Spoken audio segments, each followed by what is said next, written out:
রাত ১টা বাজতে চলেছে। পুরো বাড়িটা অনেক আগেই নীরব হয়ে গেছে। অথচ ডাইনিং টেবিলে একপাশে একা বসে আছে মেহনুর। টেবিলের উপর খাবার সাজানো থাকলেও তার খাওয়ার দিকে কোনো মন নেই। বারবার দেয়ালে ঝোলানো ঘড়িটার দিকে তাকাচ্ছে সে। এখন শুভ্র এখনো ফেরেনি। মেহনুর পরনে লাল শাড়ি, যেটা শুভ্র দুপুরে তাকে দিয়েছিল।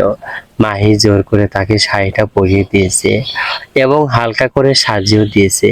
সাজটা খুব বেশি নয়, চোখের সামান্য কাজল, ঠোঁটে হালকা রং।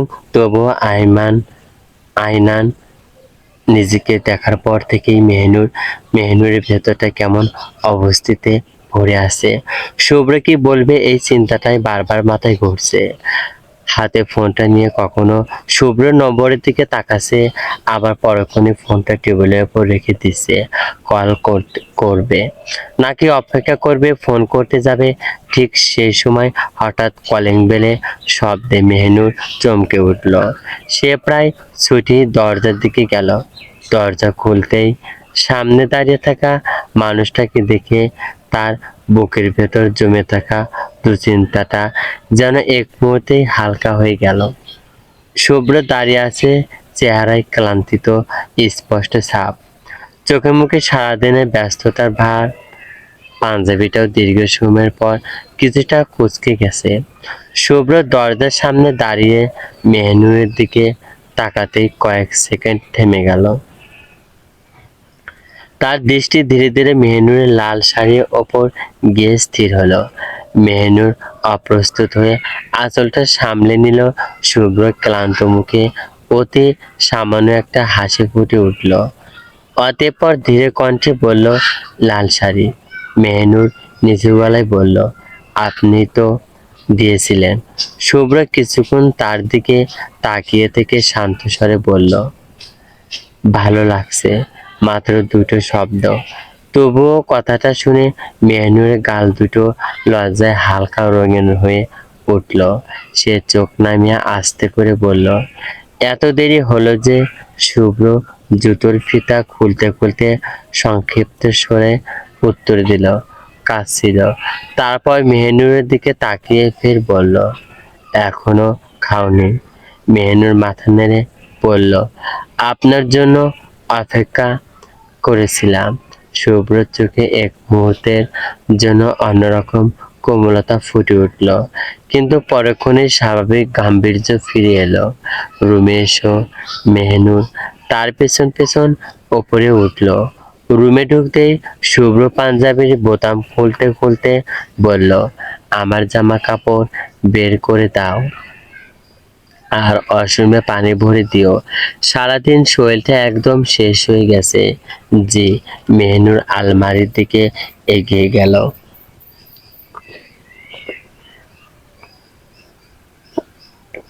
চাবিটা বরাবরের মতোই তার আঁচলে বাঁধা।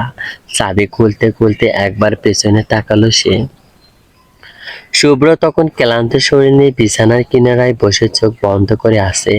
মেহনুরের মনে হলো, দিনের পর দিন এত ব্যস্ততার মাঝেও মানুষটা কিভাবে সবকিছু সামলায়। মেহনুর ফোঁস করে একখানা সাবাসা নিয়ে ওয়াশরুমে গিয়ে পানি ভর্তি করে আবার রুমে ফিরে এসে শুভ্রকে ডাকলো, এই যে শুনছো, পানি ভরে এসেছি। মেহনুরের ডাকে ধীরে ধীরে চোখ খুলল শুভ্র। অতঃপর বলল, হোম, তুমি ডাইনিং এ খাবার দাও, আমি জলদি ফ্রেশ হয়ে আসছি। ঠিক আছে, জলদি আসুন। আমি গেলাম। কথাটা বলে মেহনুর চলে গেল। শুভ্র বেশ কিছুক্ষণ বসে থেকে তারপর ফ্রেশ হতে গেল। মেহনুর নিচে নেমে ডাইনিং টেবিলে খাবার সাজাতে ব্যস্ত হয়ে পড়ল। প্রায় 30 মিনিট পর শুভ্র শুভ্র ফ্রেশ হয়ে নিচে নামলো। গায়ে কোনো জামা নেই, পরনে শুধু ট্রাউজার। শুভ্রকে এমন অবস্থায় দেখে মেহনুর লজ্জায় চোখ নামিয়ে নিল। লজ্জায় যেন একেবারে নুয়ে পড়েছে, ঠিক যেন লজ্জাপতি গাছের মতো অবস্থিতে বারবার ঢোক গিলতে লাগলো সে। মেহনুর এমন লজ্জায় রাঙা মুখ দেখে শুভ্র ঠোঁটের কোণে মৃদু হাসি ফুটে উঠল। কোনো ভ্রুক্ষেপ না করে সে একটি চেয়ার টেনে বসে বলল, এই মেহনুর, শরীরটা ভালো লাগছে না। অলসতা লাগছে, দুটো মুঠো ভাত মেখে নিজেও খাও, আমাকেও খাইয়ে দাও। মেহনুর চোখ তুলে একবার তাকিয়ে আবার চোখ নামিয়ে ফেলল। তারপর মৃদু বিরক্তি নিয়ে বলল, সে না হয় খাইয়ে দেবে, কিন্তু আপনার কি কোনো জামা কাপড় নেই? একটা মেয়ের সামনে এভাবে উদম গায়ে চলে এলেন কেন? শুভ্র ভ্রু কুঁচকে চারপাশে তাকিয়ে ভ্যান করে বলল, মেয়ে কোথায়? আমি তো কোনো মেয়ে দেখতে পাচ্ছি না। মেহনুর নিজের দিকে ইশারা করে বলল, এই যে আমি, আমি তো মেয়ে, চোখে দেখেন না? না, তোমাকে আমি মেয়ে হিসেবে গণ্য করি না, তোমাকে আমি আমার বিবাহিত মহিলা হিসেবেই ধরি। মেহনুর লজ্জায় আর কিছু বলতে পারল না। শুভ্র তখন গম্ভীর মুখে খাবারের দিকে তাকিয়ে বলল, এখন বেশি কথা না বলে নিজেও খাও আর আমাকেও খাইয়ে দাও। বিবাহিত মহিলা মেহনুর আর কোনো কথা বাড়ালো না। নীরবে শুভ্রর সামনে বসে এক মুঠো ভাত তুলে যত্ন করে মেখে দিল। তারপর ধীরে ধীরে তার মুখের কাছে খাবার এগিয়ে দিল।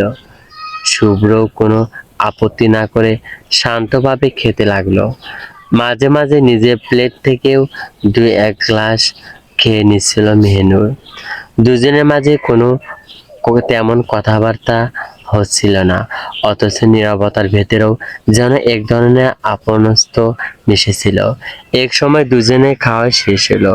মেনুর হাত গুটিয়ে বসতে সার্ভেন্ট এসে ডাইনিং টেবিলে থালা বাসনগুলো গুছিয়ে নিয়ে গেল। শুভ্র ধীরে ধীরে চেয়ার ছেড়ে উঠল।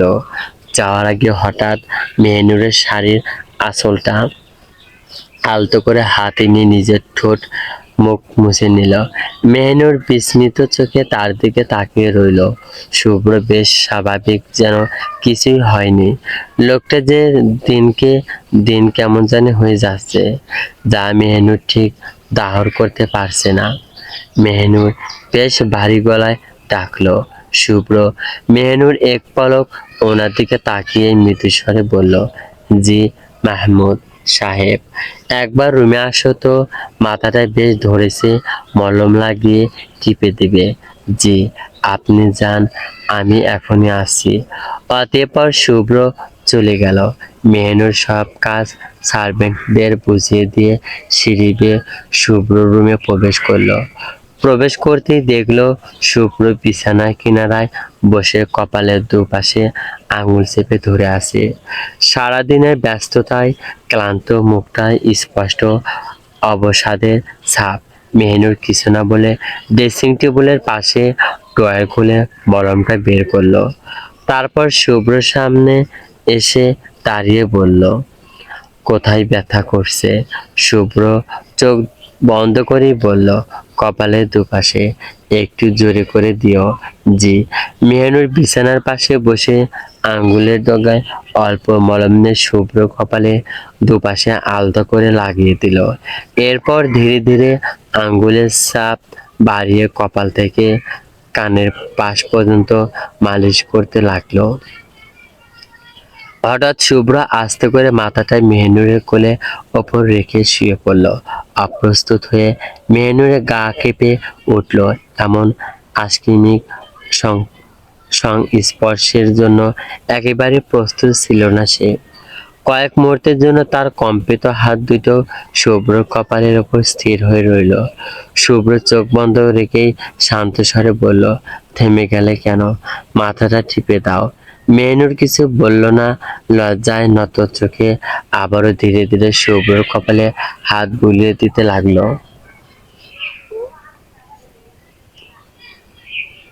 ঘরের নীরবতা সেই সময়টুকু যেন আরো গভীরে উঠল।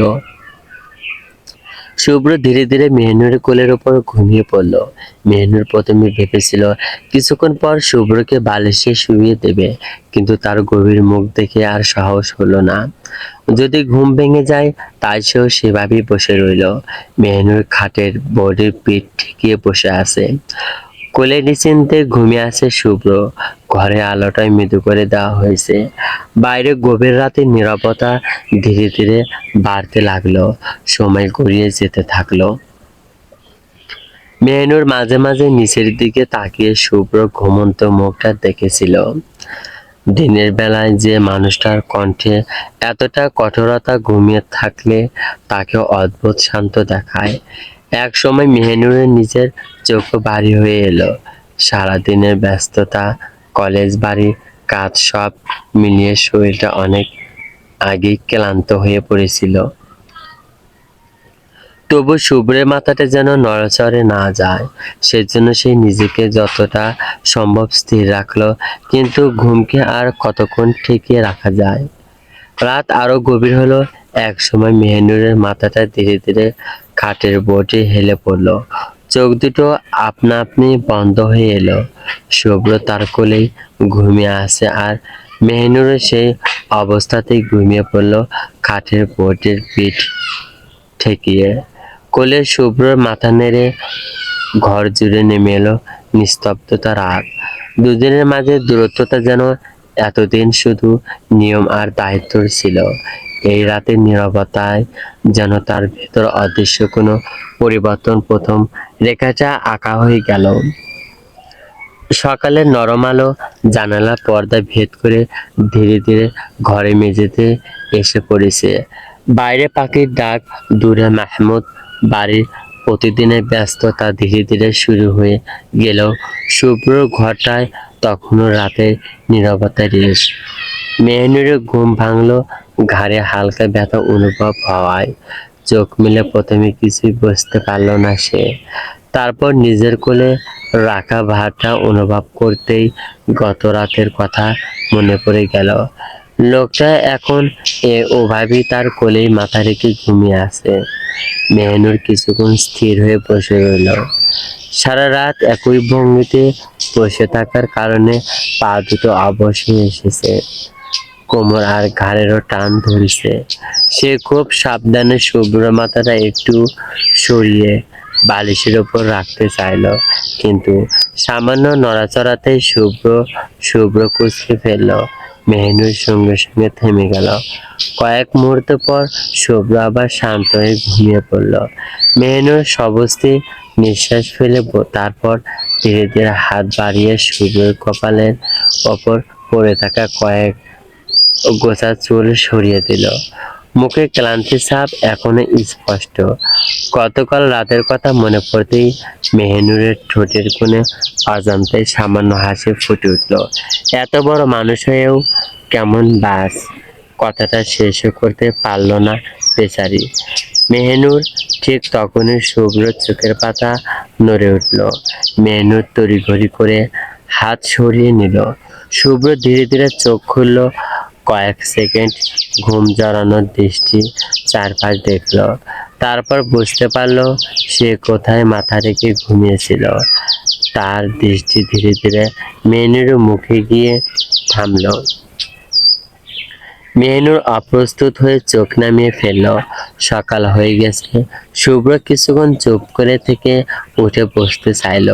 মেহনুরও দ্রুত একটু সরে গেল, যাতে সে স্বাভাবিকভাবে উঠে বসতে পারে। শুভ্র কপালে হাত বুলিয়ে বলল, তুমি সারা রাত এভাবেই বসেছিলে? মেহনুর মৃদু স্বরে উত্তর দিল, আপনাকে বালিশে শোয়াতে চেয়েছিলাম, কিন্তু ঘুম ভেঙে যাবে ভেবে আর হয়নি। শুভ্র কিছুক্ষণ তার দিকে তাকিয়ে রইল, তারপর গম্ভীর কণ্ঠটা অস্বাভাবিকভাবে নরম হয়ে এলো। বোকা মেয়ে, আমাকে ডাকতে পারতে। মেহনুর ছোট্ট করে বলল, ঘুমটা খুব গভীর ছিল। শুভ্র আর কিছু বলল না, শুধু কয়েক মুহূর্ত মেহনুরের দিকে তাকিয়ে রইল। তারপর উঠে দাঁড়িয়ে বলল, তোমার ঘাড়ে ব্যথা করছে একটু? শুভ্র দীর্ঘশ্বাস ফেলে বলল, আজ আর এভাবে বসে থাকো না, যাও ফ্রেশ হয়ে নাও। মেহনুর উঠে দাঁড়াতে গিয়েও অবশ পায়ে সামান্য টলমল করে ফেলল। শুভ্রের সঙ্গে সঙ্গে হাত বাড়িয়ে তার বাহু ধরে স্থির হয়ে দিল। দুজনের চোখ এক মুহূর্তের জন্য এক হয়ে গেল। মেহনুর দ্রুত চোখ নামিয়ে নিল। শুভ্র হাত সরিয়ে নিল, কিন্তু দুজনের মাঝখানে তৈরি হওয়া সেই কয়েক সেকেন্ডের নীরবতা যেন অনেক কথাই বলে গেল। ঠিক তখনই দরজার বাইরে মায়ের কণ্ঠ শোনা গেল, ভাবি, ভাইয়ে উঠেছে। মেহনুর তড়িঘড়ি করে দরজার দিকে এগিয়ে গেল, আর শুভ্র দাঁড়িয়ে রইল একই জায়গায়। তার চোখে তখনও মেহনুরের লজ্জায় নত হয়ে যাওয়া মুখের ছায়া। সকালটা ধীরে ধীরে নিজের ব্যস্ততায় জেগে উঠেছিল। পূর্ব আকাশে নরম আলো ছড়িয়ে পড়েছে মাহমুদ বাড়ির প্রশান্ত বাগান জুড়ে। বাতাসে হালকা শীতলতা নেই, বরং গ্রীষ্মের সকালে পরিচিত উষ্ণতা। তবুও ভোরের মৃদু হাওয়াটা বেশ আরামদায়ক। ফ্রেশ হয়ে মেহনুর আজ রঙিন থ্রি পিস পরেছে। পোশাকের রঙে তার স্বাভাবিক সৌন্দর্য যেন আরো প্রাণবন্ত হয়ে উঠেছে। চুলের সামনে অর্ধেকটা পাঁচ ক্লিপ দিয়ে সুন্দর করে আটকে রেখেছে, আর বাকি অংশটা খোলা। বাতাস এলেই খোলা চুলগুলো কাঁধ ছুঁয়ে পিঠের উপর ছড়িয়ে পড়ছে। কান্নার ঘর থেকে এক গ্লাস কল্লার জুস হাতে নিয়ে বাগানের দিকে এগিয়ে গেল সে। প্রতিদিন শুভ্র ছাদে ব্যায়াম করে, কিন্তু আজ কেন যেন ছাদে নেই। বাগানের একপাশে পাতা মাদুরের ওপর বসে যোগ ব্যায়াম করছে। দূর থেকে শুভ্রকে দেখে মেহনুর থেমে গেল। লোকটা চোখ বন্ধ করে একেবারে নিজের জগতে ডুবে আছে। মেহনুর হাতে ধরা জুসের গ্লাসটার দিকে তাকালো, তারপর তারপর শুভ্রর দিকে তাকালো। ডাকবে নাকি চুপচাপ গিয়ে জুসটা দিয়ে আসবে, সেটাই তার কাছে বিরাট বড় প্রশ্নবোধক চিহ্ন। দুই তিনবার ঠোঁট নাড়ালো তার, কিন্তু ডাকটা আর বের হলো না। হঠাৎ করে চোখ দুষ্টুমির ঝিলিক ফুটে উঠল। চারপাশে তাকিয়ে ঘাসের মধ্যে থেকে একটি সরু ঘাসের পাতা ছিঁড়ে নিল মেহনুর। পা টিপে টিপে এগিয়ে গেল শুভ্রর কাছে, তারপর হাঁটু গেড়ে বসে পাতাটা ডগা দিয়ে আলতো করে শুভ্র নাকের ডগায় সুড়সুড়ি দিতে শুরু করলো। শুভ্র প্রথমে কোনো প্রতিক্রিয়া দেখলো না। মেহনুর সাহস বেড়ে গেল। আরেকবার সুড়সুড়ি দিতেই হঠাৎ শুভ্রর চোখ খুলে গেল। তীক্ষ্ণ দৃষ্টিতে সোজা তাকালো মেহনুরের দিকে। মেহনুর বুকের ভেতরটা ধক করে উঠল। হাতে ধরা ঘাসের পাতাটা যেন মুহূর্তেই অপরাধের প্রমাণ হয়ে গেল। সে দ্রুত হাতটা পেছনে লুকিয়ে ফেললো। শুভ্র একবার তার মুখের দিকে তাকালো, তারপর লুকিয়ে রাখা হাতটার দিকে। মেহনুর নির্বোধের মতো চোখ বড় বড় করে তাকিয়ে রইল। শুভ্র ঠোঁটের কোণে ধীরে ধীরে এক চিলতে বাঁকা হাসি ফুটে উঠল। তারপর সে বলল, কি করছিলে? মেহনুর আমতা আমতা করে বলল, কিছু না, কিছু না। শুভ্র কণ্ঠে এমন এক ধরনের শান্ত ভাব ফুটল, যেটা মেহনুরের কাছে ভয়ঙ্কর মনে হলো। সে মাথা নাড়িয়ে জবাব করল, জি। শুভ্র আর কিছু বলল না, বরং তার হাত থেকে জুসের গ্লাসটা নিয়ে নিল। গ্লাসের দিকে তাকিয়ে এক চুমুক, দুই চুমুক করে অর্ধেকটা শেষ করলো। তারপর গ্লাসটাই মেহনুরের দিকে বাড়িয়ে দিয়ে ভ্রু সামান্য উঁচু করলো। মাই ডিয়ার পিচ্চি বউ, ফিনিশ ইট। মেহনুর গ্লাসটার দিকে তাকিয়ে আতঙ্কে উঠল। সে বিস্ময় ভরা কণ্ঠে বলল, না, আমার ব্যায়ামে ডিস্টার্ব করার শাস্তি এটা। আমি আব্বুকে ডেকে আপনার নামে বিচার দেব। শুভ্র হেলান দিয়ে বসে নির্বিকার ভঙ্গিতে বলল, তোমার ওই শ্বশুরকে আমি শুভ্র মাহমুদ ভয় পাই না। মেহনুর একটু ভেবে এবার বলল, তাহলে আম্মুকে ডাকবো? ওনাকেও না? মেহনুর এবার সত্যি হতবুদ্ধি হয়ে গেল। সে ভ্রু কুঁচকে তাকিয়ে বলল, না হলে? শুভ্র কয়েক মুহূর্ত তার দিকে তাকিয়ে রইল, তারপর গ্লাসটা আবার তার হাতে ধরিয়ে দিয়ে ঠোঁটের কোণে দুষ্টু হাসি টেনে বলল, তাহলে তাহলে কাউকেই ডাকতে হবে না। চুপচাপ নিজের শাস্তি নিজেই উপভোগ করো।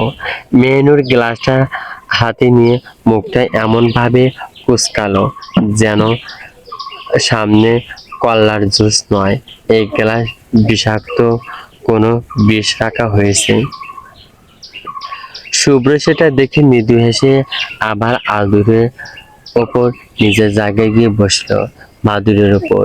মেহনুর অসহায় চোখে গ্লাসটার দিকে তাকিয়ে মনে মনে বলল, মানুষটা সাত সকালে কল্লার জুস খেয়ে এমনিতেই তেতো থাকে, তার উপর আবার মেজাজটাও যদি এমন হয়, তাহলে সংসারে মিষ্টি কথা আসবে কোথা থেকে? মেহনুর শেষ পর্যন্ত অনিচ্ছা সত্ত্বেও গ্লাসটা ঠোঁটের কাছে তুলল। প্রথম চুমুকটা মুখে যেতেই তার পুরো মুখটা কুঁচকে গেল। চোখ দুটো এমন ভাবে বন্ধ হয়ে এলো যেন পৃথিবীর সমস্ত তেতো জিনিস একসঙ্গেই তার জীবনের ওপর এসে পড়েছে।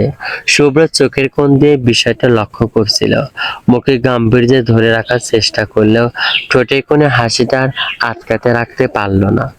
মেহনুর কষ্ট করে আর এক চুমুক খেলো, তারপর অসহায় কণ্ঠে বলল, উফ, এটা মানুষ কিভাবে খায়? শুভ্র নির্বিকার ভঙ্গিতে বলল, আমি খাই। আপনি মানুষ না? কথাটা বলে মেহনুর থেমে গেল। শুভ্র এবার পুরোপুরি তার দিকে তাকালো, তারপর গুরু গম্ভীর কণ্ঠে বলল, কি বললে? মেহনুর সঙ্গে সঙ্গে গ্লাসটা মুখের কাছে তুলে নিল। কিছু বলিনি, আমি কিন্তু শুনেছি। আপনি ভুল শুনেছেন। শুভ্র ভুল নাচিয়ে বলল, বেশ। তারপর আবার নিজের ব্যায়ামে মন দিল সে। মেহনুর ভেবেছিল এবার বোধহয় রক্ষা পেয়েছে, কিন্তু কয়েক সেকেন্ড পর শুভ্র চোখ না খুলেই বলল, পুরোটা শেষ করবে? মেহনুর গ্লাসের দিকে তাকিয়ে দীর্ঘশ্বাস ফেলল। আপনি আপনি না একেবারে? বাকিটা আর বলল না। অগত্যা ধীরে ধীরে পুরো গ্লাসটা শেষ করতে লাগলো সে। প্রতিবার এক চুমুক খাওয়ার পর মুখটা এমন ভাবে কুঁচকে যাচ্ছিল যে শুভ্রর ব্যায়ামের মনোযোগ রাখা কঠিন হয়ে পড়েছিল। শেষ চুমুকটুকু গিলে মেহনুর খালি গ্লাসটা সামনে ধরে বলল, হয়ে গেছে, এবার খুশি? শুভ্র চোখ খুলে তার দিকে তাকালো, তারপর বলল, খুব। মেহনুর ভেবেছিল এখানেই শেষ, কিন্তু শুভ্র পরক্ষণেই বলল, এবার যাও, নাস্তা খেয়ে নাও। মেহনুর অবাক হয়ে তাকালো, আপনি আপনি আমি ব্যায়াম শেষ করে আসছি। মেহনুর কয়েক পা এগিয়ে আবার থেমে গেল, পেছন ফিরে তাকিয়ে বলল, শুনছেন? হুম। আজ আমাকে কলেজে যেতে হবে তো? শুভ্রর মুখের হাসিটা মিলিয়ে গেল। সে মেহনুরের দিকে স্থির দৃষ্টিতে তাকালো, অতঃপর বলল, অবশ্যই যাব। পড়াশোনা বন্ধ করার কোনো প্রশ্নই নেই। মেহনুর সবস্থির নিঃশ্বাস ফেলল। তবে শুভ্র আবার বলল, তবে গাড়ি আর গার্ডের কথা ভুলেও যেও না। মেহনুর সঙ্গে সঙ্গে মুখটা সামান্য ফুলিয়ে ফেলল, তারপর বলল, আবার গার্ড? হ্যাঁ, আমার গার্ড। রাজনীতিবিদকে বিয়ে করলে কিছু নিয়ম মানতেই হয়, পিচ্চি বউ। মেহনুর আর কিছু বলল না, শুধু খালি গ্লাসটা হাতে নিয়ে ধীরে ধীরে বাড়ির ভেতরের দিকে চলে গেল। পেছনে দাঁড়িয়ে শুভ্র কিছুক্ষণ তার চলে যাওয়ার পথের দিকে তাকিয়ে রইল, তারপর মুখটা আবার গম্ভীর হয়ে উঠল, কারণ মেহনুরকে নিয়ে তার এই বাড়তি সতর্কতার পেছনে শুধু স্বামীর দায়িত্ব ছিল না। রাজনীতি অন্ধকার জগতে সে খুব ভালো করেই জানতো, শত্রুরা কখন কোথায় আঘাত করতে পারে তার কোনো নিশ্চয়তা নেই। নাস্তার টেবিলে তখন সকালে ব্যস্ততা থিতিয়ে এসে এক ধরনের স্বস্তি নেমে এসেছে। টেবিলের চারপাশে বসেছে আসিফ মাহমুদ, সুলতানা বেগম, শুভ্র, মাহি এবং মেহনুর। সকালে নাস্তা চলছে আপন ছন্দে, মাঝে মধ্যে কারো দুই একটি কথায় সেই নীরবতা ভেঙে যাচ্ছে। মেহনুর সময় সামনে খোলা একটি বই, নাস্তার ফাঁকেও তার চোখ বরাবর বইয়ের পাতায় চলে যাচ্ছে। ইন্টার দ্বিতীয় বর্ষের ছাত্রী সে, সামনে টেস্ট পরীক্ষা, তাই পড়াশোনার চাপটাও দিন দিন বাড়ছে। অবসরের সময়টুকু এখন তার কাছে মূল্যবান। অন্যদিকে মাহি ইন্টার প্রথম বর্ষে পড়ে। সামনে পরীক্ষা থাকলেও মেহনুরের মতো তার মাথায় এতটা চিন্তার ভার নেই। মেয়েটা বরাবরই বেশ প্রাণবন্ত। পড়াশোনা নিয়ে যতটা না ব্যস্ত, তার চেয়ে বেশি নিজে আনন্দ আর গল্পগুজব নিয়ে ব্যস্ত থাকতে পছন্দ করে। মাই নাস্তা করতে করতে হঠাৎ কি একটা বলে নিজেই হেসে উঠল। সুলতানা বেগমও মেয়ের দিকে তাকিয়ে মৃদু হাসলেন। শুভ্র অবশ্য বরাবরের মতোই বেশ শান্ত। এক হাতে চায়ের কাপ, অন্য হাতে নাস্তা। কথাবার্তা মাঝেও তার দৃষ্টি যেন সবকিছুই নীরবে পর্যবেক্ষণ করে। হঠাৎ তার চোখ গিয়ে থামলো মেহেনুরের ওপর। আজ মেয়েটাকে অন্যরকম লাগছে। জ্যাম রঙের বোরকা আর একই রঙের হিজাব, পরিপাটি পোশাকের আড়ালে মুখখানি শান্ত, চোখ দুটো নত। সকলের আলো এসে তার মুখে একপাশে পড়ছে। পড়ার বাইরের দিকে মনোযোগ দেওয়ার চেষ্টা করলেও মাঝে মাঝে অন্যমনস্ক হয়ে যায় সে। শুভ্র কয়েক মুহূর্ত তাকিয়ে রইল। মেহনুর টের পেয়ে ধীরে ধীরে চোখ তুলে তাকাতেই তাদের দৃষ্টি এক হয়ে গেল। শুভ্রর সঙ্গে সঙ্গে দৃষ্টি সরিয়ে নিল। মেহনুরও আর কিছু না বলে আবার বইয়ের পাতায় চোখ নামিয়ে দিল। কিন্তু বুকের ভেতর অকারণে একটা অবস্থিকর কাঁপন থেকে গেল। আসিফ মাহমুদ ছেলের দিকে তাকিয়ে বললেন, শুভ্র, আজ সংসদ ভবনে যেতে হবে। শুভ্র চায়ের কাপে শেষ চুমুক দিয়েই গম্ভীর স্বরে উত্তর দিল, জি আব্বু, কয়েকটা গুরুত্বপূর্ণ মিটিং আছে। আসিফ মাহমুদ মাথা নেড়ে বললেন, রাজনীতিতে কাজকর্ম যে দিন দিন আরো বাড়ছে। শুভ্র শুধু হাসলো। অতঃপর আসিফ মাহমুদের দিকে তাকিয়ে বলল, দায়িত্ব যত বড়, ব্যস্ততাও তত বেশি। কথাটা বললেও তার চোখের কোণে এক মুহূর্তের জন্য আবার মেহনুরের দিকে দৃষ্টি চলে গেল। মেয়েটা তখনও বইয়ের পাতায় চোখ রেখে বসে আছে, কিন্তু রাজনীতি যে অন্ধকার জগতের সঙ্গে সে জড়িয়ে পড়েছে, সেখানে আপন মানুষের নিরাপদ রাখাটাই কখনো কখনো সবচেয়ে কঠিন দায়িত্ব হয়ে দাঁড়ায়। ঘড়ির কাঁটা যখন ঠিক 10টা ছিল, শুভ্র তখন শহরের একটি নিরিবিলি সভাকক্ষে পৌঁছে গেছে। বাইরে থেকে জায়গাটা সাধারণ একটি অফিসের মতো মনে হলেও ভেতরে চলছিল স্থানীয় রাজনীতির গুরুত্বপূর্ণ বৈঠক। দীর্ঘ টেবিলের চারপাশে বসেছিলেন দলের কয়েকজন প্রভাবশালী নেতা, গঠনের দায়িত্বশীল ব্যক্তিত্ব এবং শুভ্র রাজনীতি সহকর্মীরা। শুভ্রর টেবিলে এক প্রান্তে বসে নথিপত্র উল্টাচ্ছিল, মুখে স্বাভাবিক গাম্ভীর্য, চোখে গভীর মনোযোগ। আজকের আলোচনার বিষয় ছিল এলাকার উন্নয়ন প্রকল্পের পাশাপাশি আগামী কয়েক মাসের রাজনৈতিক কর্মসূচি। এক পর্যায়ে দলের প্রবীণ নেতা কামাল হোসেন একটু প্রস্তাব রাখলেন। প্রস্তাবটি শুনে শুভ্র ফাইল থেকে চোখ তুলে স্থির দৃষ্টিতে আর তার দিকে তাকালো।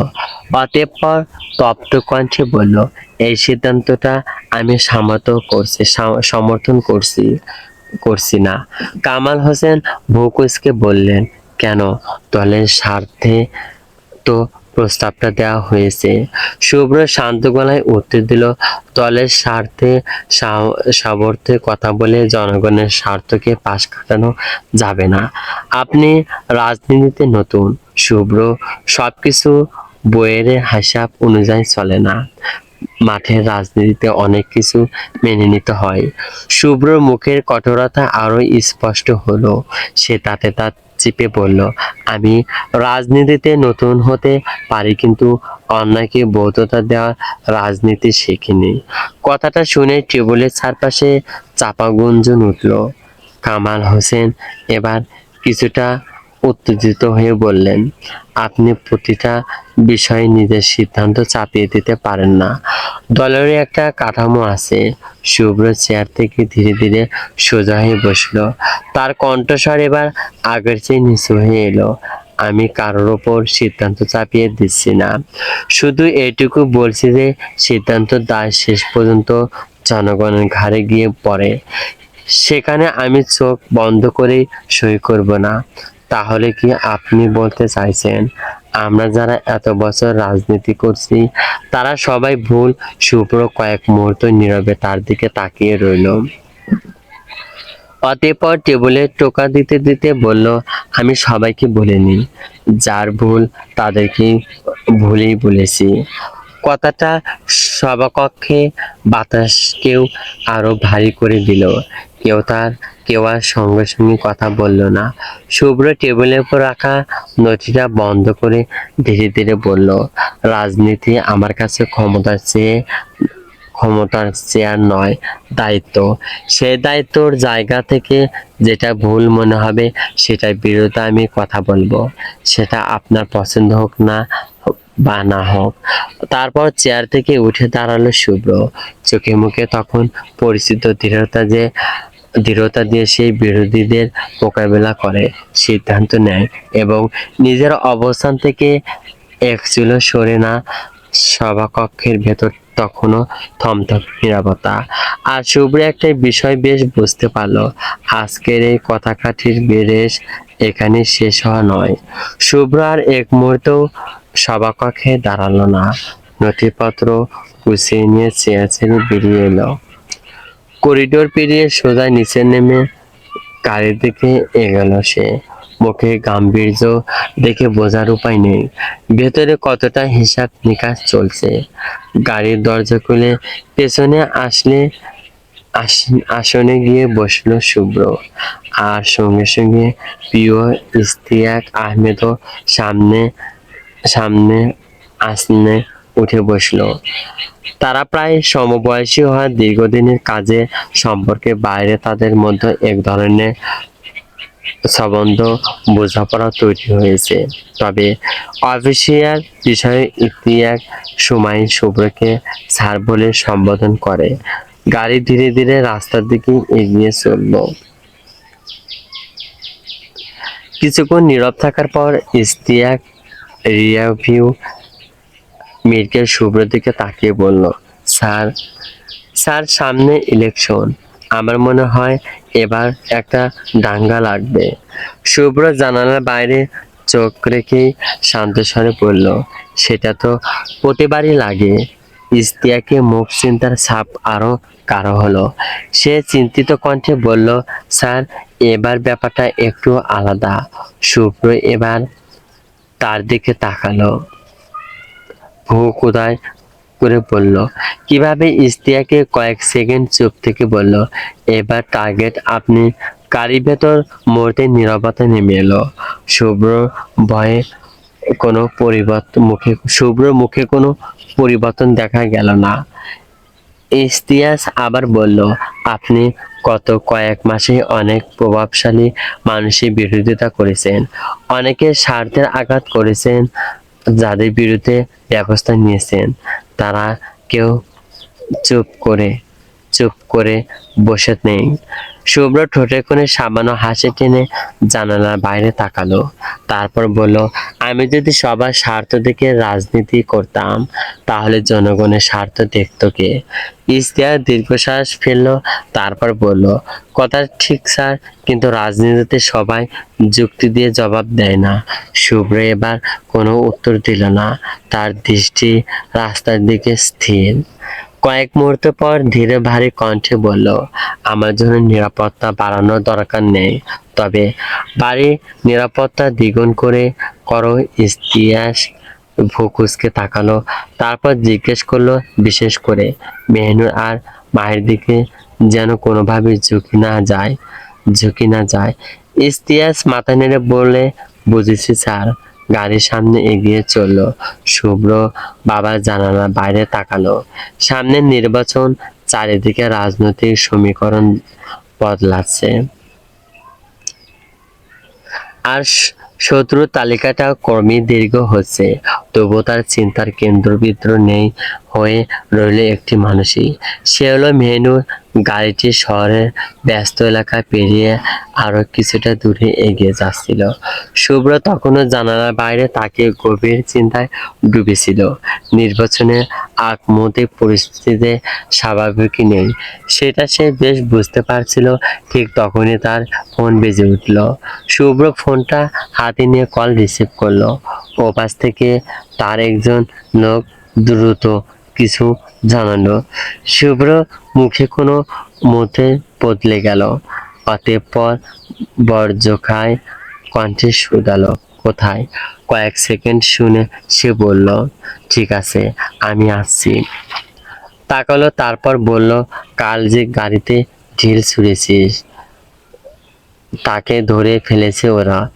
ইশতিয়াক চমকে তাকালো, বিস্ময় ভরা কণ্ঠে বলল, কোথায় রেখেছে? একটা পুরনো গোডাউনে।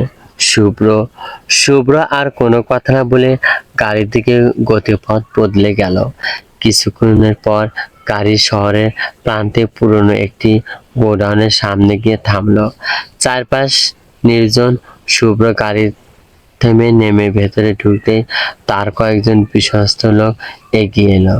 গোডাউনের ভেতরে দুজন লোক আটকে রাখা হয়েছে। শুভ্র তাদের সামনে গিয়ে দাঁড়াতেই ঘরের পরিবেশ ভারী হয়ে উঠল। বরফ শীতল কণ্ঠে সে বলল, কাল আমার গাড়িতে ঢিল কে মেরেছিল? লোক দুজন প্রথমে চুপ করে রইল। শুভ্রর দৃষ্টি আরো কঠিন হয়ে উঠল। আমি দ্বিতীয়বার একই কথা পছন্দ করি না। একজন শেষ পর্যন্ত ভাঙা গলায় বলল, স্যার, আমরা শুধু কাজটা করেছি। কার নির্দেশে? লোকটা মাথা নিচু করে বলল। একজন লোক বলেছিল, নাম জানি না, মুখ মুখোশ পরা ছিল। আমরা মুখ দেখিনি। শুভ্র কয়েক মুহূর্ত নিশ্চুপ দাঁড়িয়ে রইল, তারপর ঠান্ডা গলায় বলল, অর্থাৎ তোমরা জানো না কে তোমাদের ব্যবহার করেছে? কেউ উত্তর দিল না। শুভ্র বিরক্তি হয়ে মুখ ফিরিয়ে নিয়ে বলল, তোমাদের বাঁচিয়ে রেখে লাভ কি? কোনো কাজেরই নস তোরা নস্তরা। তারপর পাশে দাঁড়িয়ে থাকা লোকদের দিকে তাকিয়ে কঠোর স্বরে নির্দেশ দিল, এদের মেরে জঙ্গলে ফেলে দে, কেউ যেন এদের হদিশ না পায়। আর ওদের ফোনটা নিয়ে নিয়ে নে, লাস্ট ফোনে ডিটেলস চেক কর। কান টানলেই মাথা আসে। কথাটা শেষ করে শুভ্র বের হয়ে গেল। শুভ্র বের হতে ওর পিছন পিছন ইশতিয়াকও বের হলো। উদ্বিগ্ন ভরা কণ্ঠে জিজ্ঞেস করলো, স্যার, এখন কোথায় যাবেন? বস্তিতে যে বস্তিটা উচ্ছেদ করার জন্য কি নিকৃষ্ট মানুষ উঠে পড়ে লেগেছে, সেখানেই যাব। আমার জনগণের ক্ষতি হয় এমন কোনো সিদ্ধান্ত কাউকে নিতে দেব না।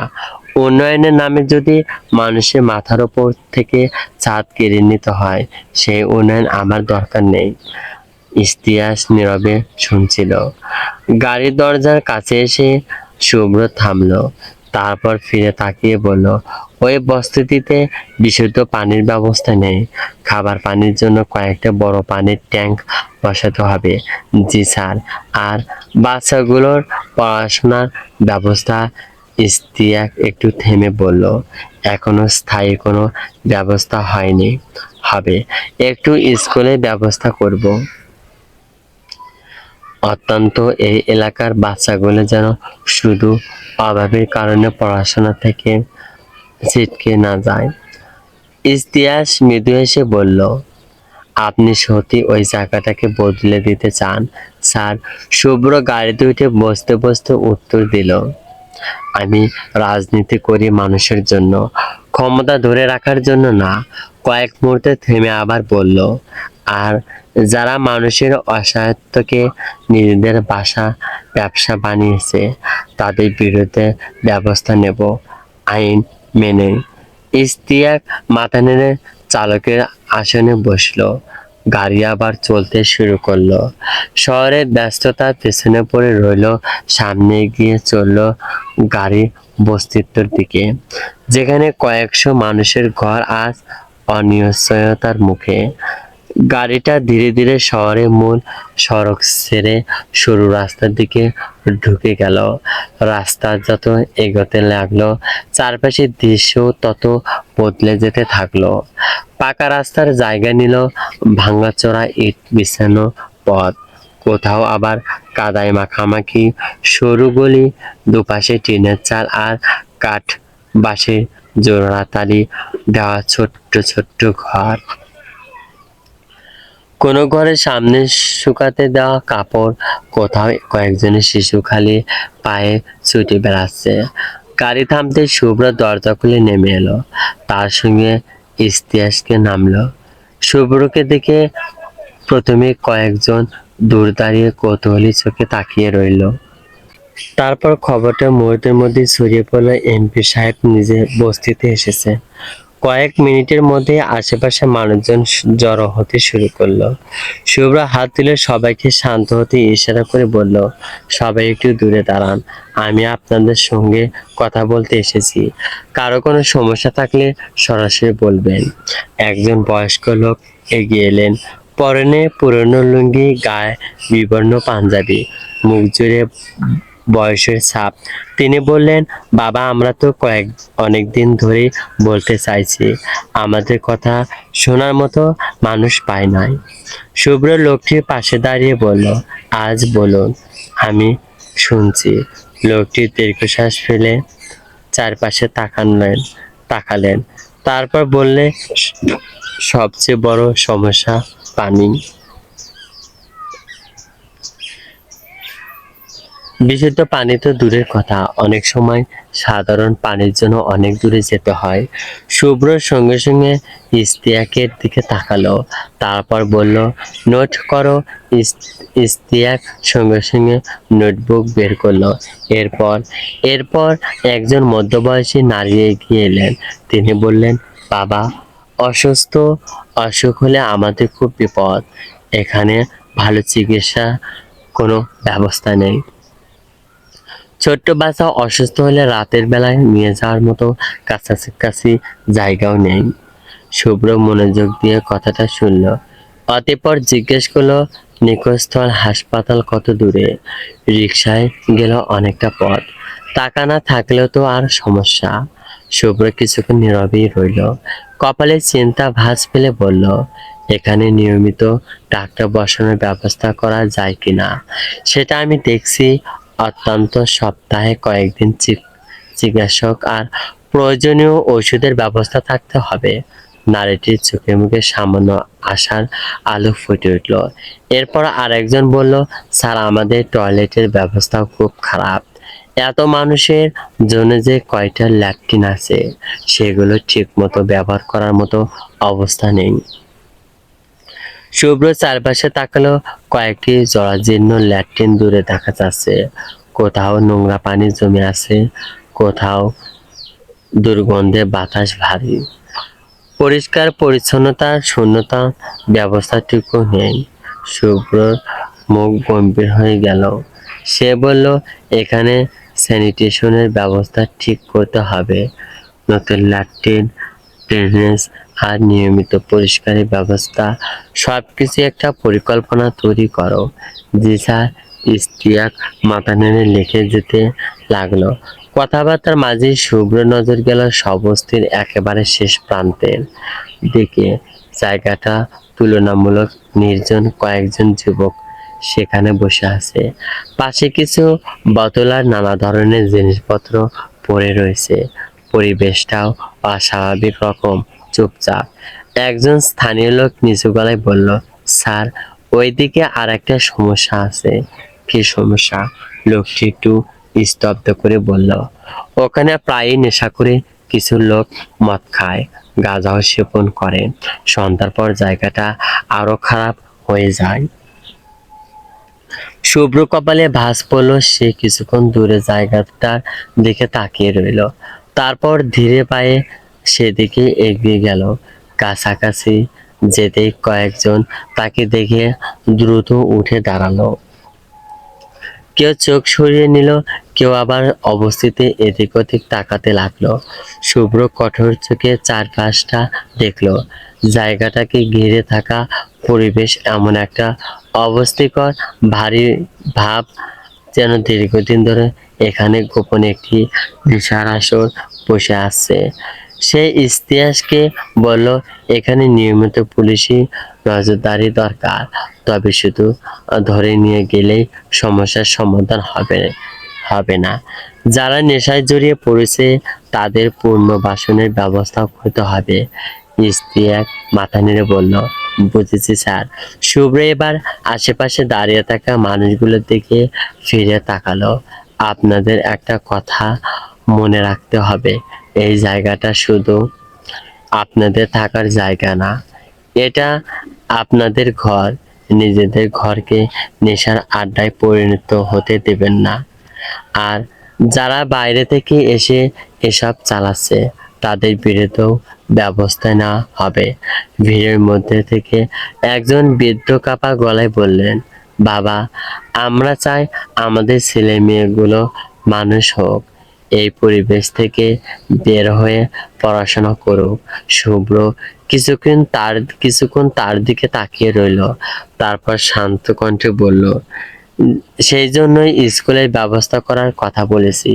পানির ব্যবস্থা হবে, চিকিৎসা ব্যবস্থা হবে, স্যানিটেশন ঠিক হবে, আর আপনাদের ঘর উচ্ছেদ করার আগে আপনাদের কথা শোনা হবে। মানুষগুলো মধ্যে চাপা গুঞ্জন উঠল, কারোর চোখে অবিশ্বাস, কারোর চোখে দীর্ঘদিন পর দেখা দেওয়া আশার আভাস। শুভ্র চারপাশে আরো একবার তাকালো।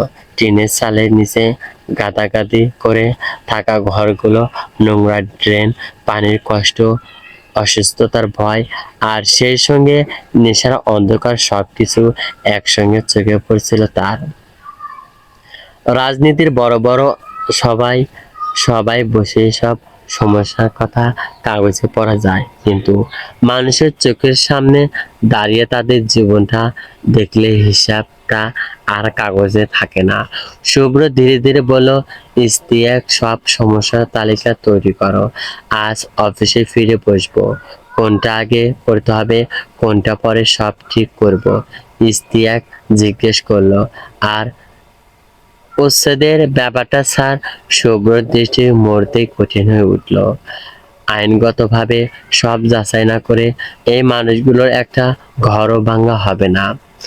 আর এর পেছনে যদি কারো ব্যক্তিগত স্বার্থ থাকে, সেটা আমি বের করব।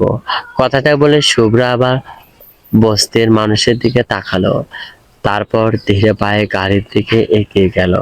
কিন্তু এবার তার মাথায় শুধু রাজনৈতিক হিসাব ছিল না, ছিল কয়েকশো মানুষের ঘর বাঁচানোর দায়িত্ব। ঘড়ির কাঁটা তিনটা পেরিয়ে গেছে ঘড়ির কাঁটা তিনটা পেরিয়ে গেছে, অথচ শুভ্র এখনো বাড়ি ফেরেনি। দুপুর গড়িয়ে বিকেল নামতে শুরু করেছে, জানালা বাইরের রোদের তেজও ধীরে ধীরে কমে এসেছে। কিন্তু মেহনুরের অস্থিরতা যেন একটুও কমছে না। বারবার দেয়ালে ঝোলানো ঘড়িটার দিকে তাকাচ্ছে সে, তারপর অকারণেই হাতে থাকা ফোনটার পর্দায় চোখ রাখছে। কিছুক্ষণ আগে শুভ্রকে কল করেছিল, ফোন বেজেছে, কিন্তু ওপাশ থেকে কোনো সাড়া আসেনি।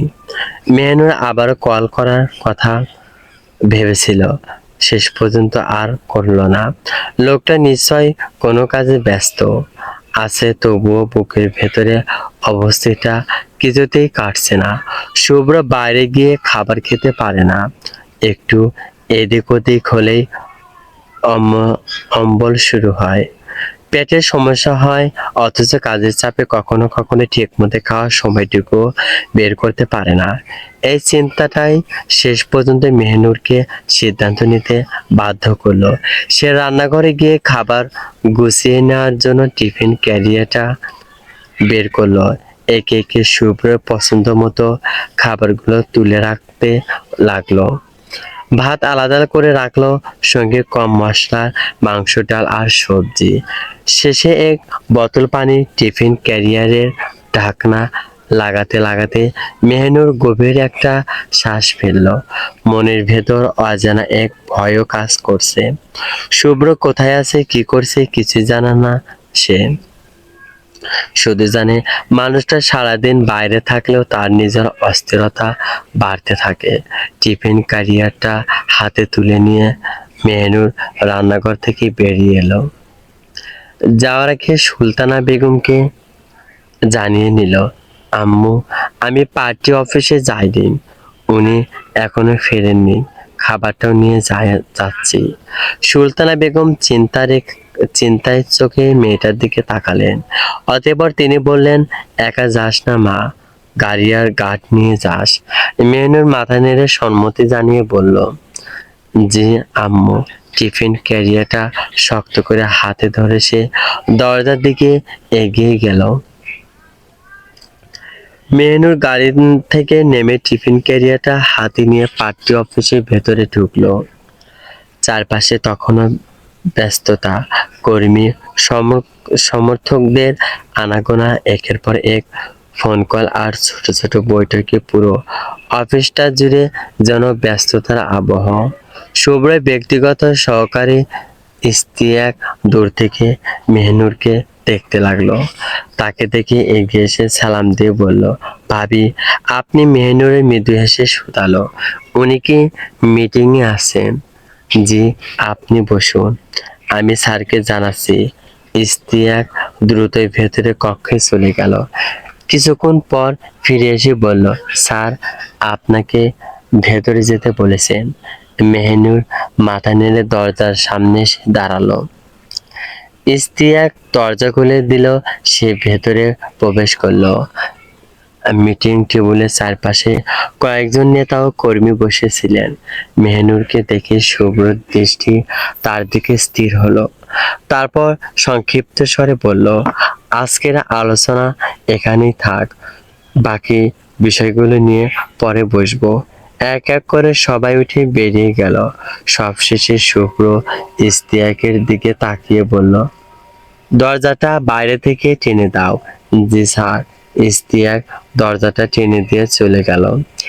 ঘরে এখন শুধু শুভ্র আর মেহনুর। শুভ্র কয়েক মুহূর্ত মেহনুরের দিকে তাকিয়ে রইল। তারপর তার চোখ গিয়ে থামলো মেহনুরের পোশাকের দিকে। শুভ্র ভ্রু দুটো সামান্য কুঁচকে গেল। অতঃপর বলল, তোমার বোরকা কোথায়? মেহনুর পিট করে তাকালো। তারপর তারপর উত্তর করলো, বাড়িতেই। শুভ্র কণ্ঠ এবার কিছুটা কঠিন হলো। তপ্ত গলায় বলল, বোরকা ছাড়া বের হয়েছে কেন? বেপরদা মেয়ে মানুষ, আপনার পছন্দ নয়? কথাটা শুনে মেহনুর কিছুক্ষণ চুপ করে রইল। তারপর ঠোঁট দুটো সামান্য উল্টে বলল, তাড়াহুড়োয় মনে ছিল না আপনি আজ ফেরেননি, তাই খাবার নিয়ে চলে এসেছি। আজ অনেক কাজ ছিল ম্যাডাম, সময় পাইনি। বাই দা ওয়ে, তুমি খেয়েছো? মেহনুর মাথা নাড়িয়ে জবাব দিল, আপনাকে না খাইয়ে আমি কখনো খেয়েছি? কথাটা শুনে শুভ্রর ঠোঁটের কোণে অল্প হাসি ফুটে উঠল। মেহনুর টিফিন ক্যারিয়ারটা টেবিলের উপর রাখতে রাখতে বলল, আপনি বাইরে খাবেন না তো জানি, তাই নিয়ে এসেছি। শুভ্র তার দিকে তাকিয়ে রইল। চোখের কঠোরতা কোথাও যেন একটু নরম হয়ে এসেছে। তারপর বলল, এত দূর থেকে শুধু আপনার খাবার নিয়ে এসেছে? মেহনুর শান্ত গলায় উত্তর দিল, আপনি না খেয়ে থাকবেন সেটা জানা পরও কি বাসায় এসে থাকতে পারি? শুভ্র আর কিছু বলল না, শুধু মেহনুরের দিকে তাকিয়ে রইল কিছুক্ষণ। তারপর ধীরে ধীরে সরে বলল, বসো, আমার সঙ্গে খাবে। মেহনুর টিফিন ক্যারিয়ারটা খুলে ভেতরে খাবারগুলো বের করতে গিয়েই থমকে গেল। টেবিলের ওপর একটি মাত্র প্লেট দেখে নিজের অজান্তেই ভ্রু কুঁচকে ফেলল। অতঃপর খানিকটা চেঁচিয়ে বলল, ওমা, প্লেট তো একটা এনেছি, তাহলে খাবো কি করে? শুভ্র মেহরুনের দিকে তাকিয়ে কয়েক মুহূর্ত চুপ করে রইল। তারপর ঠোঁটের কোণে মৃদু হাসি ফুটিয়ে শান্ত স্বরে বলল, একই জীবন যখন দুজন ভাগাভাগি করে নিয়েছে, তখন খাবারটাও ভাগাভাগি করে নিতে পারবো। মেহনুর কথাটা শুনে কথাটা শুনে থমকে গেল। শুভ্র মুখের দিকে তাকিয়ে রইল কয়েক সেকেন্ড। শুভ্র চেয়ারটা সামান্য নিজের পাশে টেনে নিয়ে বলল, বসো। আমার পাশে চেয়ার টেনে বসো। মেহনুর আর কোনো কথা বলল না। ধীরে ধীরে চেয়ারটা টেনে শুভ্র পাশে বসলো। শুভ্র টিফিন ক্যারিয়ারের দিকে তাকিয়ে মৃদুস্বরে বলল, এত এত আয়োজন করে এনেছো যখন, আজ তোমাকেও আমার সঙ্গে খেতে খেতে হবে। মেহনুর নিজ চোখে প্লেটটার নিচের দিকে টেনে নিল। অদ্ভুত এক উষ্ণতা তখন তার বুকের ভেতর ছড়িয়ে পড়ছে। মেহনুর চুপচাপ প্লেটটা মাঝখানে রেখে খাবার সাজিয়ে দিল। শুভ্র নিজের চেয়ারে হেলান দিয়ে বসে কিছুক্ষণ তার কাছ দেখলো। এতক্ষণে মেহনুর মুখের ক্লান্তিটাও তার চোখে এড়ালো না। কলেজ থেকে আসার পর কিছুই মুখে তোলেনি তাই না? মেহনুর মাথা নিচু করে বলল, না, ভাবছিলাম আপনি ফিরে এলে একসঙ্গে খাবো। শুভ্র ভ্রুকুঁচকে তাকালো, তারপর বলল, আমার জন্য না খেয়ে থাকবে? এটা আবার কেমন কথা? আপনি তো বাইরে থাকলে ঠিকমতো খান না। শুভ্র কিছু বলল না, শুধু টিফিন ক্যারিয়ার থেকে মাংসটা প্লেটে তুলে নিল। তারপর মেহনুরের দিকে প্লেটটা এগিয়ে দিয়ে বলল, আগে তুমি খাও। আপনি আমি তো আছি, তুমি খাওয়া শুরু করো। মেহনুর অল্প একটু ভাত মেখে মুখে তুলল। শুভ্র তারপর পরই খাবার নিতে শুরু করলো। এক প্লেট খাবার দুজনের মধ্যে ভাগ হয়ে গেল। কোনো বিশেষ আয়োজন নেই, নেই বাড়তি কোনো কথাবার্তাও, অথচ মুহূর্তটার মধ্যে এমন এক সহজ স্বাভাবিকতা ছিল যা তাদের সম্পর্কের পুরনো হিসেবের সঙ্গে যেন একেবারেই মেলে না। কিছুক্ষণ পর শুভ্র হঠাৎ জিজ্ঞেস করলো, কলেজ কেমন হলো আজ? মেহনুর মুখে খাবার থাকার সঙ্গে সঙ্গে উত্তর দিতে পারল না। গিলে নিয়ে বলল, ভালো, পড়াশোনা চলছে। সামনে তো টেস্ট পরীক্ষা, জানি, তাই বলছি পড়াশোনায় মন দাও। রাজনীতি, সংখ্যার ওসব নিয়ে মাথা ঘামানোর দরকার নেই তোমার।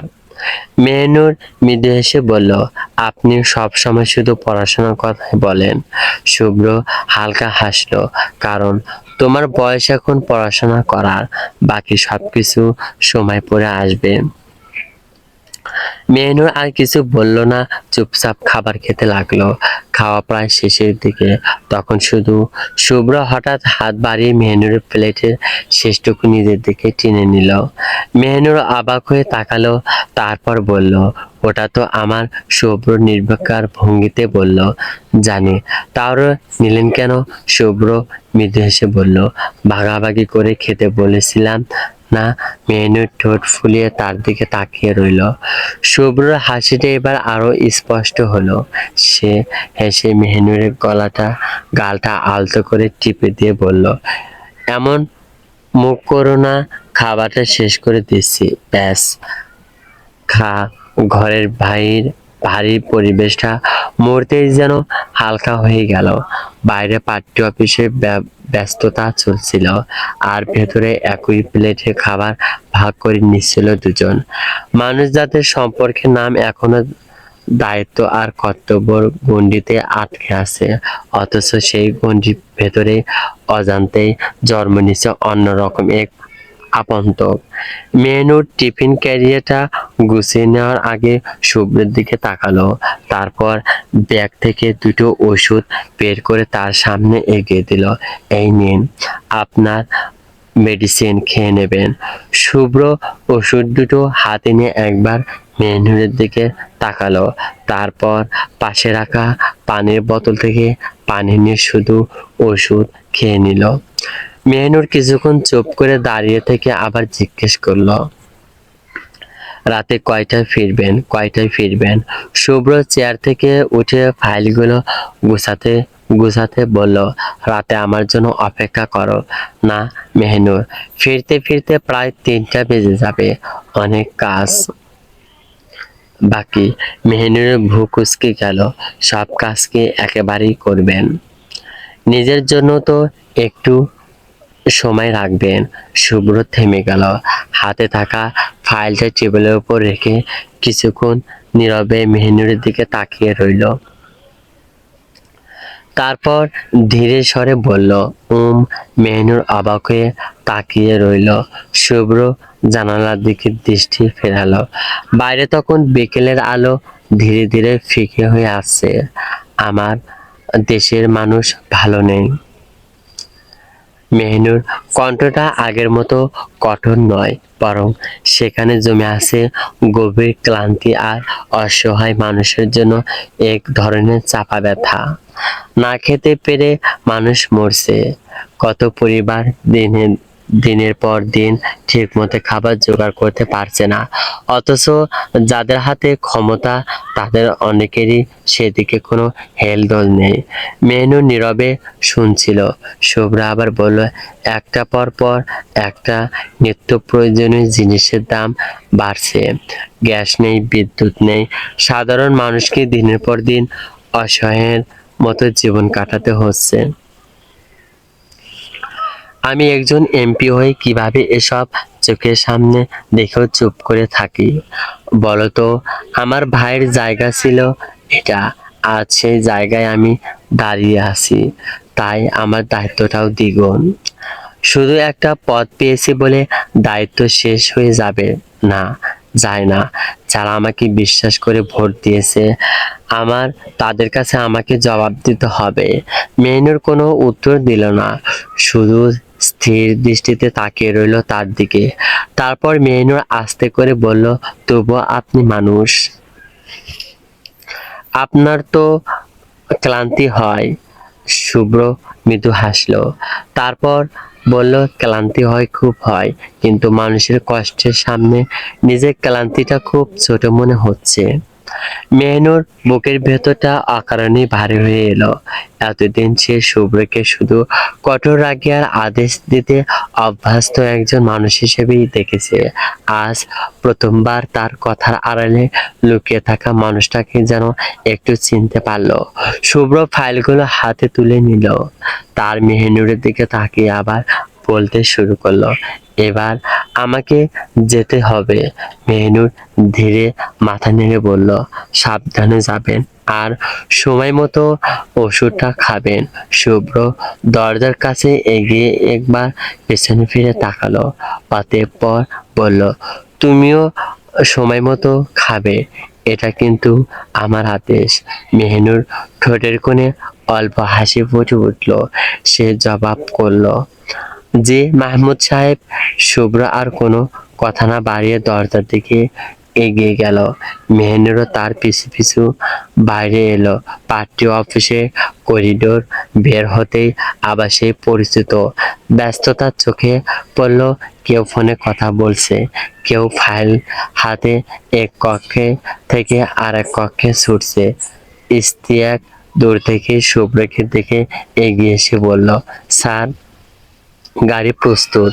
শুভ্র মাথা নেড়ে বলল, চলো। তারপর মেহনুর দিকে তাকিয়ে কিছুটা গম্ভীর স্বরে বলল, তুমি এখনই বাসায় ফিরে যাবে? মেহনুর মাথা নেড়ে সম্মতি জানালো, জি। শুভ্র কয়েক পা এগিয়েও আবার থেমে গেল। অতঃপর ডেকে উঠল মেহনুরকে, আর একটা কথা। মেহনুর ফিরে তাকালো। মেহনুর তাকাতে শুভ্র বলল, পরের বার কোথাও বের হলে বোরকা পরতে ভুলবে না। মেহনুর একটু লজ্জিত মুখে বলল, যে মনে থাকবে। গুড, এবার যাও। মেহনুর আর দাঁড়ালো না, টিফিন ক্যারিয়ারটা হাতে নিয়ে ধীরে ধীরে নিজের গাড়ির দিকে এগিয়ে গেল। শুভ্রও ইশতিয়াকের সঙ্গে গাড়িতে উঠে বসলো।